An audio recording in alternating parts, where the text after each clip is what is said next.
I would say musically, I like to have fun. I don't want my playing to be sterile. I don't want it to sound boring. I just want it to sound like I'm having a good time behind the drum set, and at points a little bit cheeky. This is the Groove Guru podcast. My name is Windsor and my guest today is Darby Todd. Darby is currently the drummer with the super prolific and accomplished Devin Townsend. Along the way, your other drumming credits have included work with The Darkness, the Martin Barr Band, Gary Moore, Key Marcello of Europe, Carl Verheyen, Robert Plant, Disney's The Lion King, Robin Ford, Paul Gilbert, and many others. You've also done a lot of recording, everything from remote sessions to video game soundtracks and high quality sample and groove packs for tune tracks. And you recently released your first solo album, The Reality of Zeros and Ones, featuring a stellar cast of musicians. And Darby, thank you for being here today and welcome to the Groove Guru podcast. Not a problem. Thank you for having me. Cool. Awesome. Yeah. Some context how we met. I remember hearing your name for many years as an accomplished player on the UK circuit and internationally. And I first saw and heard you at there was a masterclass you were doing at the Academy of Contemporary Music in Guildford, which was great for the students. And I've really enjoyed and learned a lot from that. And then, there was a festival we were doing in Kent. You were with Martin Barr and I was with Hugh Cornwell, and it was great to catch up and great to reconnect again.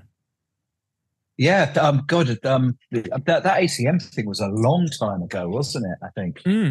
But, I remember that. Yeah. That was great. That was New Day Festival. I think we did together, which was a lot of fun. It's always good when you kind of do these festivals and get to run into people that you haven't seen in years and years. It's like always a good excuse to catch up. Absolutely, yeah. And these days, so Devin Townsend's been the thing, and you've just finished a tour literally a few days ago. How did that all end up? Yesterday I got home yesterday at about 4:00 in the morning. I got dumped off back at my house in an Uber. So I'm still recovering from that. It's been like 8 long weeks of traveling and playing, but it's been absolutely amazing. I mean, it can't not be amazing playing with someone like Devin, who's, like you said earlier, such prolific music and such varied styles as well. It's a real sort of musician's gig to play. Absolutely, and I'd love to get into that. And some of the clips you've been posting, you've been flying on them, which is just great to see. And I think it's always awesome.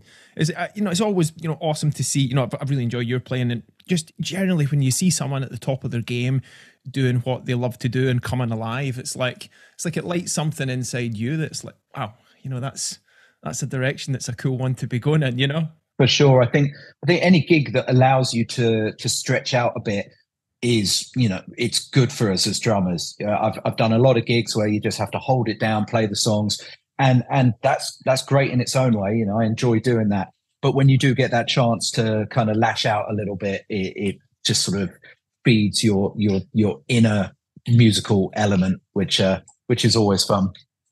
Give me 1 second. My dog is eating something he shouldn't be eating. Yeah, no worries. Come here, Bobby. Right. Now he's not. Sorry about that. Cool. All good. So just to set the table a little bit, there may be some people listening to the podcast that haven't heard that much about, you and what your story is. So if we could, if you give a quick, kind of Cliff Notes version about, what your process of like getting started as a drummer to first becoming, pro and doing pro gigs. Sure. Well, I started playing when I was about 6 and always enjoyed it. Got lessons from the beginning. Had a couple of different teachers throughout my first sort of 5-6 years, I guess. And I was always naturally good at playing the drums. It came pretty easy to me. Enjoyed it a lot, and just kept playing and getting better and better, I guess.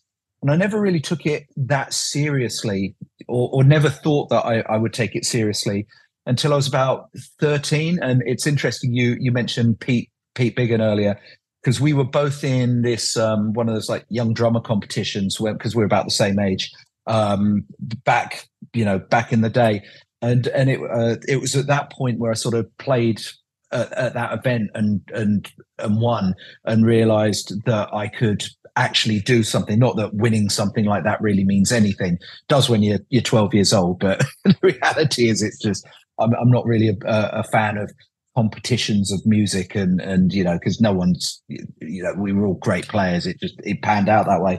So that was, but as a kid, winning something like that made me go, oh, maybe I could do this as a profession. This is kind of cool. Fast forward a few years, kept practicing, kept working hard, moved to London when I finished school when I was like, 17 or 18. Practiced a hell of a lot and just got out meeting people. I would go to jam sessions in the area, get up and play with musicians. And that was kind of the way that one thing led on to another. And I started meeting musicians in London. And it's funny because if I look at where I'm at today, I can kind of trace it all the way back to where I was as a kid, trying to meet people and work with people. Yeah. So that's kind of the quick version of it. Awesome. I guess. And one thing that I've heard about you when you were growing and studying was that you worked with Tomas Lang for a bit, and I've heard that you studied with him. But what kind of stuff were you working on with Tomas? Obviously an amazing player. How did that shape you? Yeah, he's a phenomenal player. I mean, I definitely think he's responsible for a lot of the stuff that I can do behind the drum set. He was it was difficult studying with him because he was very, very on the ball and really pushed you, and it was always something really difficult. And this was, again, back when I was about 18 or 19. So he was living in London at the time. And this was before any of his books or DVDs and that sort of stuff had come out. Very much a lot of the stuff we were working on was the stuff that then went on into his books and his DVDs. So I guess I was kind of the guinea pig for some of that stuff. Really difficult lessons, but obviously shaped me a lot, and I learned a lot of amazing things from him. I mean, he's a fantastic player, and his skill behind the drum set is phenomenal. Absolutely. And not just the technical thing, because I've seen him do, yes, the technical thing, we all probably know him best for that, but also on like a pop gig, like was it Gianna Nannini, however you pronounce her name? Yep. Just laying it down, and having that musical maturity as well goes a long way. I agree. I think people misrepresent some of the best drummers that we know of. It's very easy to go, oh, someone like Tomas Lang, he does all this crazy stuff, and he does this out there polyrhythms and crazy double bass drum stuff. But the fact is, as drummers, we all learnt to play songs and groove and nail it first.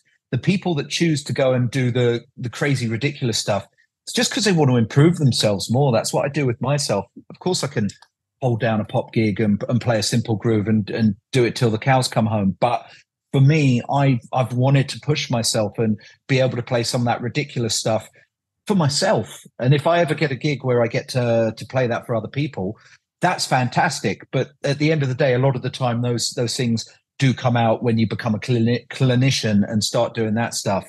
Because it's not that often there's many gigs out there, unless you're playing with Chick Corea or Animals as Leaders or something like that, where the music dictates that you can play that the whole time. But I think the majority of drummers, Tomas included, we want to further ourselves as musicians, and it's more a personal quest than kind of look what we can do. Absolutely. And reflecting on this recently, the phrase like progress makes us happy. There's just something about that knowing you've bettered yourself, that wow, it's like a reward, a feel good. That's the reward you get for putting the work in, and it doesn't mean you should just completely spew it over the gig, but yeah.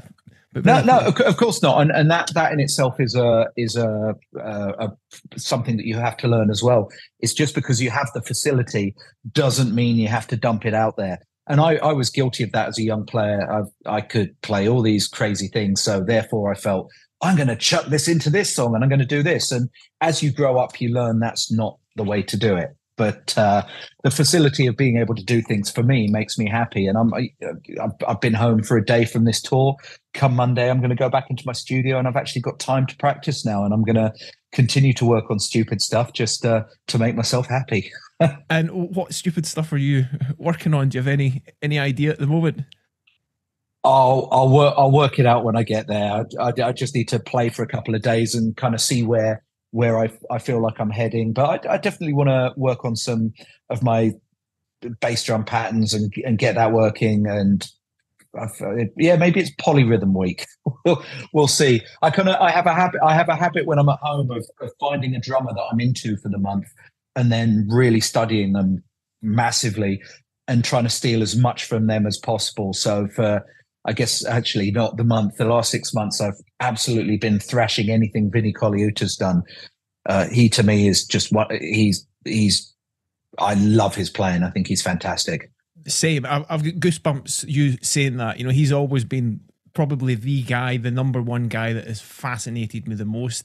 And I wanted to ask you about this. So what are some of your, because, you know, we're both big Vinnie fans. What are some of your favorite Vinnie moments? Like on record or just gigs?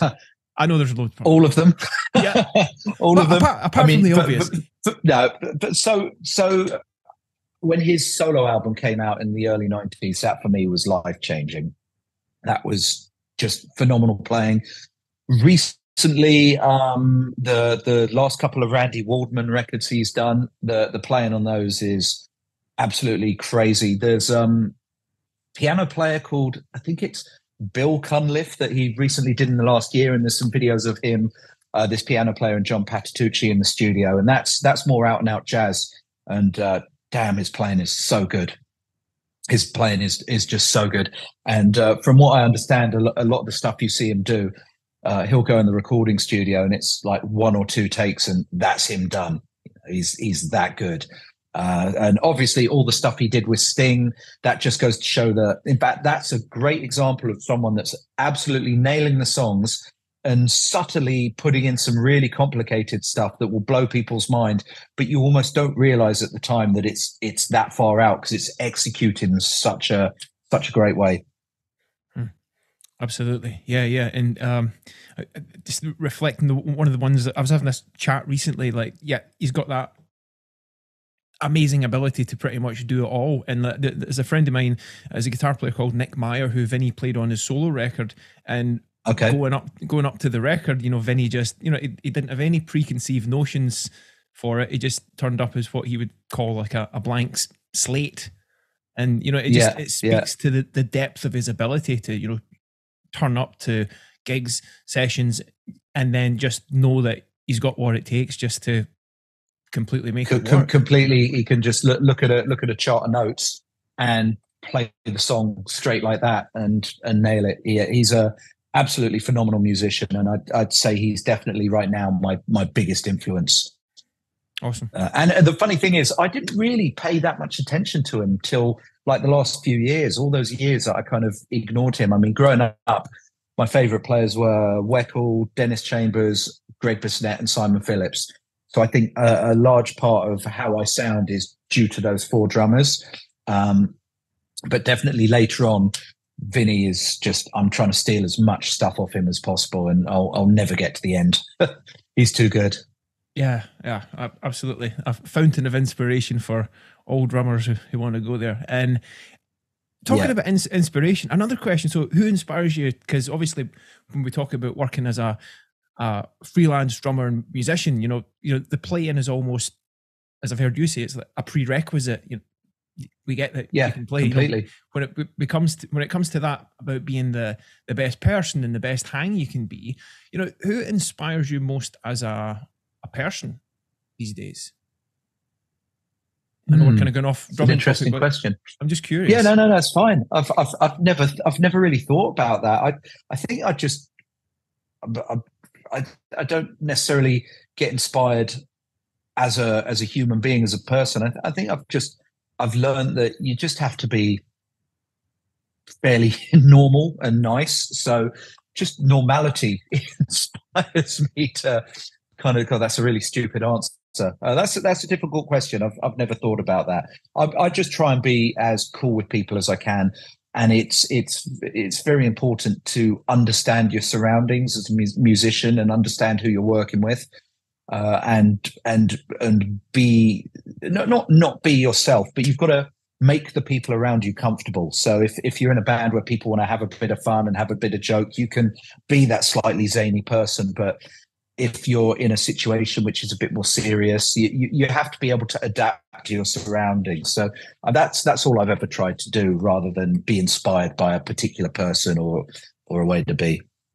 Yeah, cool. And obviously that's your approach has certainly worked, great from a playing perspective, and doing loads and loads of different gigs with endless credits. And I wanted to just touch on a few like career highlights, because it sounds like you've definitely had some like magic moments along the way. Yeah, I forgot half of them until you ran them all off at the start of the podcast.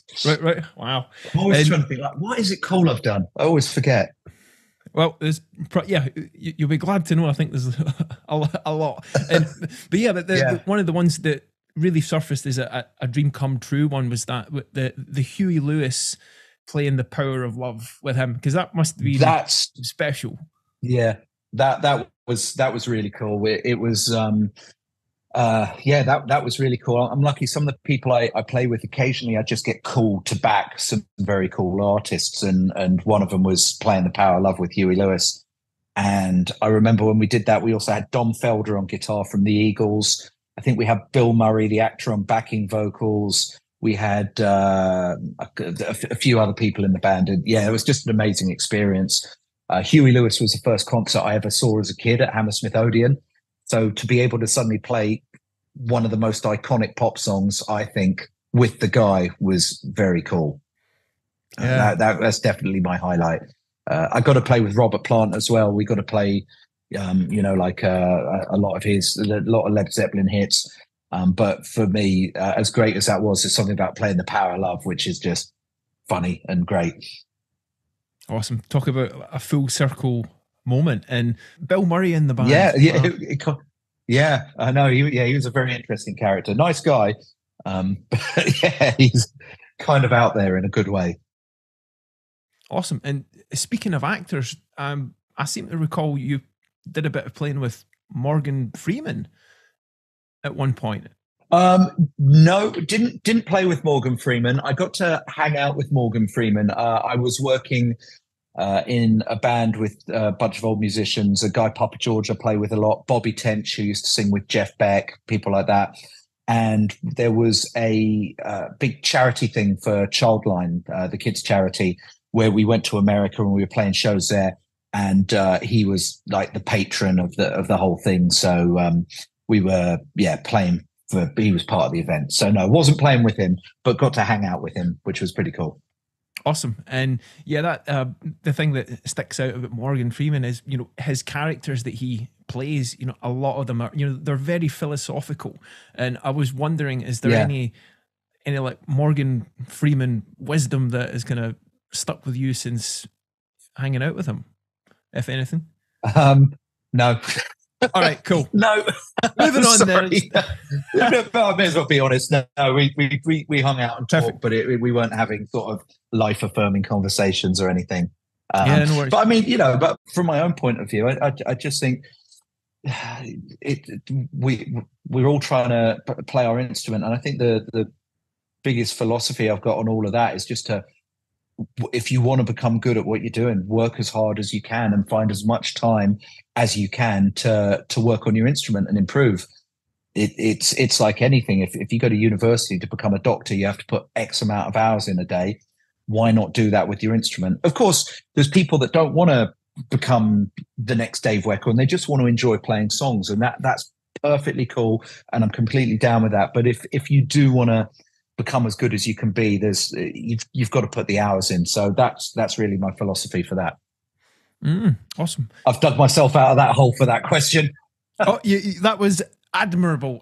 So you're not just skilled as a drummer, you got the gift of the gab that way as well. So yeah, respect. And, yeah. Thanks.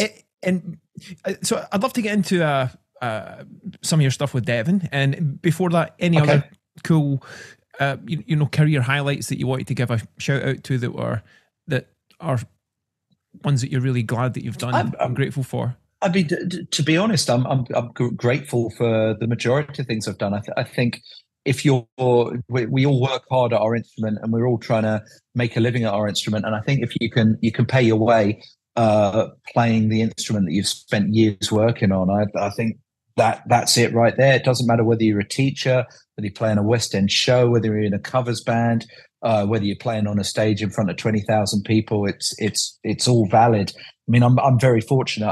I've got to play with some great people. I mean, I've been playing with Martin Barr from Jethro Tull, the guitarist, for the last 5 years, and that's been a lot of fun. We've had quite a few shows where I do double drums with Clive Bunker, the original drummer, and that's been great. Everything I've done, I'm grateful for, and I love. You know, it's been a long, hard slog and working process getting to that point, but it's been worth every minute. Awesome. Yeah, great to hear you. You know, still evidently loving what you do, which, you know, that seems to be that's the way. You've got to, or there's got to, or you shouldn't be doing it. I think when anything becomes, when anything becomes a massive chore, you should question whether you should be doing it. But then I guess maybe it's no different. There's plenty of people that have regular day jobs that hate their jobs, but have to do it to make a living. So perhaps people do fall out of love with their instrument. Luckily, I haven't, so I'm pleased about that. Awesome. May that continue. Brilliant, man. And yeah, so with Devin, so you've just finished the tour, like you just got back yesterday, and you know, Devin, amazing musician. I remember first hearing him on, it was like Steve Vai's Sex and Religion, and it was like, who is this guy? And I saw him play like for 50 people in Glasgow with Strapping Young Lad, and it was again blown away back in the day. Yeah, and so glad to see, and deservedly so, that you know his output and audience have really grown, and you know, sounding great. It's like he surrounds himself with like super groups, you know, and no wonder he sounds as good as he does as well. So kudos, and again, I think you sound great with him. And so how was this tour for you compared to others that you've done with Devin? What were the kind of new highlights? This is the only second full length tour I've done with Devin. I was originally in the band just to fill in to do the Bloodstock show at the end of 2021 during COVID, because he wasn't able to bring any musicians in with him because of quarantine rules at both ends. It would just been way too expensive. And 2 years later, I'm still in the band. We've really hit it off, and this tour has been amazing. We've had myself, James Leach on bass, who's from the band Sixth. I don't know if you know them. Yeah, and it was who Dan Ford was their drummer.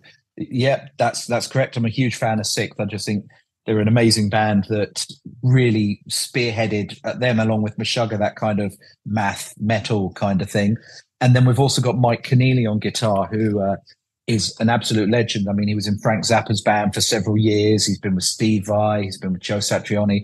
So for me to get up on stage and play in a band full of world-class musicians every night has just been fantastic, like beyond belief. It's funny because I was with Mike in the dressing room a couple of days ago, and I was going through some of my drum cam footage that I'd done, and we'd put like the mix underneath it, and we watched the whole thing, and even we were blown away by how good it sounded. I don't mean that in an egotistical way, you know, it's good, but we listened back and we're like, wow, that band is on fire.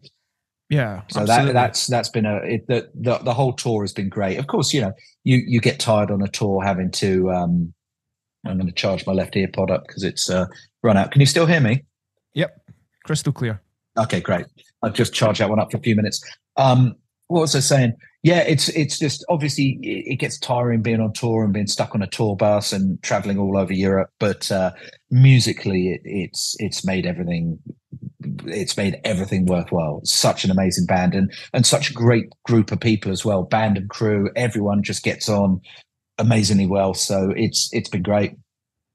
Awesome. And you know, speaking about touring, because that's something you're really experienced with, you've been doing for years and years and years. Sure. What are some of your approaches to, you know, keeping your energy high in that situation, which otherwise could be a bit draining as it goes on? You know, what have you found to hack that? Honestly, you can't. You just have to fight through. It's kind of willpower. You need to try and, I mean, gone are the days where bands go on tour and they finish a show and, you know, drink vast amounts of alcohol and take loads of drugs. I don't think it really goes on anymore. We're all older and wiser. So it's very important to try and get some sleep and look after yourself. But even with sleep, it's tiring. It really sort of does you in.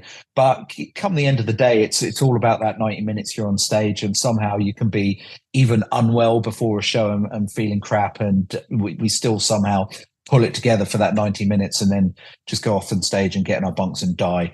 So I don't think it's not really possible to feel amazing 6 weeks into a tour. It's grueling. I've often said this. I've got friends that will say, "Oh wow, it's great. You travel the world and it must be so easy. You play on stage for 90 minutes." I don't think there's many people that have the constitution to be able to survive and do what we do. It definitely takes a certain mentality and a lot of inner strength. But there's nights where, you know, an hour before the show, we're all lying in our bunks half asleep going, "God, I'm broken." And then we get out on stage, smash it like you wouldn't believe, and then just go back to bed. Yeah, totally. So it's I've toured the world on low levels. I've toured the world on high levels. It doesn't make a difference. Travel and putting your body through that is always going to be difficult. Yeah, it takes a certain constitution. You know, the word grit comes to mind for sure. Yes, yeah, for sure. Absolutely. It's hard, but I wouldn't have it any other way. Awesome. And so going back to Devin, and you touched on a point, which the recent clips that you've been posting. I was really impressed. The playing, great, but also the actual the production quality. I mean, this as well as the great playing, there really are, to my ears, some really high production values going on, and it's great to be able to record that. And in the course of a tour, you know, how much do you do that? Because, you know, reflective practice, great way to, you know, watching yourself to hear how you actually sound can be great for feedback. Over the course of a tour, you know, how much did you do that? Was it how many shows did you record and listen back to? I've probably recorded about 12 shows out of 30 something. I didn't actually record them as reflective practice. I know what I'm doing on these gigs. If I wasn't playing the shows right, I wouldn't be in the band. And I know a lot of people do record stuff, and maybe I should be a bit more diligent in that way to see where I'm going wrong, where I'm not going wrong. In all honesty, I just recorded them to try and get a bit of social media content. I absolutely hate doing that, but I was like, you know, if I record the occasional show and can put something out that people might enjoy, that's purely what it was for. It's like it's a necessary evil these days. But in terms of recording it to say, am I playing well? Am I playing right? That was never in my thought process, really. It was just something to put out there that some people might enjoy. Yeah, awesome. And maybe I should listen back and see where I'm going wrong. But it's weird. I'm kind of like, after I've done a show, that moment's gone. You've done it. I don't feel the need to reflect and see what I've played. I know at the end of a gig if I played well, if I played amazingly well, if I struggled. But I know the parts. But I don't think there's anything wrong with listening back to what you're doing. Maybe if I was on a different style of gig, like a jazz gig where there's a lot more improvisation going on, then I would be interested to hear what I've played and, didn't know I played that before. Maybe I can work on that. But I've never massively been one to analyze my playing after the fact.